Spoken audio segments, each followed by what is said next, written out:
আজকে আমাদের ব্লগটা হলো রমনা পার্কে। আমরা রমনা পার্কে ভিতরে ঢুকে গেছি। আর দেখেন পরিবেশটাকে দেখে একটু সুন্দর করে আস্তে আস্তে করে। এদিকে শুধু ছেলে মেয়ে ইত্যাদি ইত্যাদি। আর এই গাছটা এইখানটাতে একদম ঝোপঝাড়, ঠিক আছে, একদম ঝোপঝাড় শুনশান। মানে এর নিচে মানুষ খুবই কম আসে, তার কারণ এইটা কি গাছ ভাই বুঝলাম না, কিন্তু গাছগুলো অনেক ঝোপঝাড়, একদম ঝোপঝাড় দিয়ে ভরা। আর এই দুপুরবেলায় ভদ্রলোক এক্সারসাইজ করতেছে, ঠিক আছে, ওনারটাই ঠিক আছে। কারণ যাদের সঙ্গী নাই, কোনো কিছু নাই, তারা তো এক্সারসাইজই করবে, তাই না? তো আমারও এক্সারসাইজ করা দরকার ছিল, কিন্তু আমি তো এক্সারসাইজ করার জন্য আসি নাই। আমি আসছি আপনাদেরকে একটু সুন্দর করে তো রমনা পার্কের আশেপাশটা সুন্দর করে দেখানোর জন্য। রোদ্রে তাকানো যাচ্ছে না, ঠিক আছে। তো দেখেন জায়গাটা সত্যি খুবই সুন্দর। রমনা পার্কে যদি আপনি ঢাকাতে আসেন, তাহলে আমি আপনাদেরকে সাজেস্ট করব যে হ্যাঁ, রমনা পার্কে আসেন। কারণ রমনা পার্কে ঘোরার মতো, বসার মতো প্লেস আছে, ঠিক আছে। আর এছাড়া কিন্তু খুব একটা প্লেস ঢাকা শহরে নাই।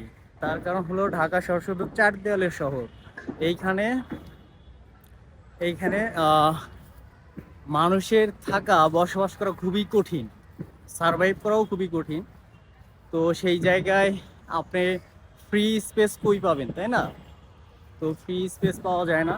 তো এইখানটাতে বেশি হয়।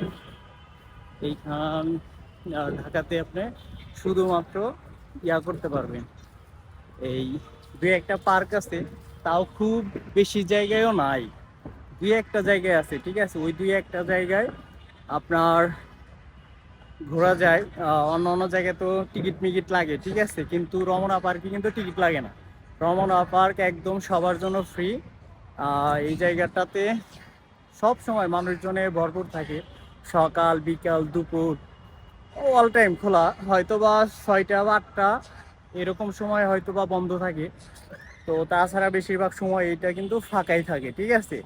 আর এই জায়গাটা ঘোরার জন্য, ইয়ার জন্য কিন্তু খুবই সুন্দর। তো এখানটাতে দেখেন, আপনার কোনো কিছু যদি শ্যুট করতে চান, তো এইখানে শ্যুট করতে পারবেন, ছবি উঠাইতে পারবেন। আপনারা একটু বৈশা যদি পিকনিক করতে চান, যে না ফ্যামিলি ট্যামিলি নিয়ে আসবেন, তো তাহলে আপনারা নিয়ে আসতে পারেন। কারণ ফ্যামিলি ট্যামিলি নিয়ে ঘোরার জন্য খুবই সুন্দর হবে, সুন্দর একটা সময় কাটাতে পারবেন। আর এই পাশটা ছোট ছোট বাচ্চারা, ওদেরকেও নিয়ে এসে আপনারা খেলাধুলার দিয়ে আপনারা একটুখানি বৈশা রিল্যাক্স করতে পারবেন। তো যদি রমনা পার্কে আপনার ফ্রি না হয়, যদি টাকাতে হইতো, তাহলে আমি বলবো যে এইখানে সব সময় প্রচুর মানুষে ভরপুর থাকতো, ঠিক আছে। তো তারপরও মানুষে সবসময় ভরপুর থাকে। তার বাবা তার রাজকন্যাকে নিয়ে কি সুন্দর দোল খাওয়াচ্ছে, এইটা সত্যি দেখার মতো মুহূর্ত। হ্যাঁ, তো এরকম যদি আপনি ঘুরতে চান, তাহলে রমনা পার্কে আসতে পারেন। ঘোরাফেরার জন্য রমনা পার্ক বেস্ট হবে। একটু যদি মুক্ত হাওয়া ফিল নিতে চান, আর জায়গাটাও খুবই ক্লিন পরিষ্কার। আর আপনারা যারা আসবেন তাদের উদ্দেশ্যে আমার একটা মেসেজ থাকবে, সেটা হলো এখানে কিন্তু একটু পর পরই ঝাড়ু টাড়ু দেওয়ার জন্য, তারপরে ময়লাটাকেও ক্লিন করার জন্য কি আছে।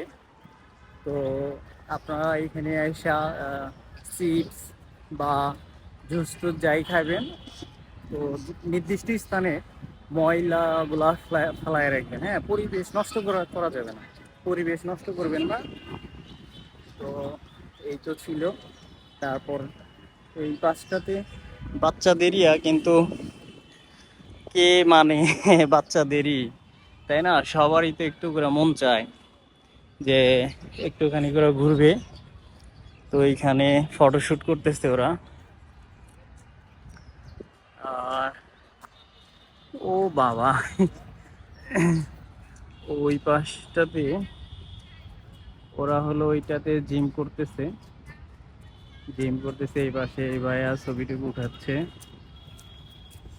হ্যাঁ, মানুষ সবসময় ভরপুর থাকে, অনেকেই। বেস্ট কিন্তু জায়গা, ঠিক আছে, আপনারা যারা আসবেন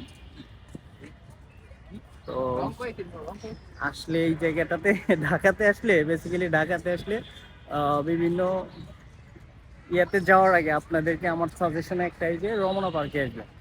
রমনা পার্কটা খুবই ভালো লাগে, যদিও এক সময় পরিবেশটা বাজে ছিল, ছেলে মেয়েরা সব সময় নাকি বোঝেনি তো, হ্যাঁ, পাপ্পি টুপ্পি নিয়ে ব্যস্ত ছিল। তো এখন আর সেই পাপ্পি টুপ্পির দিন শেষ, এখন আর এগুলা নাই। আর এই লেকটা তো মনে হয় আপনারা দেখছেনই। হ্যাঁ, এই যে এই ব্রিজটা আশা করি আপনারা সকলেই দেখছেন, কারণ এই ব্রিজে অনেক সিনেমার শ্যুট আছে, অনেক সিনেমা মুভি টুভির শ্যুট আছে।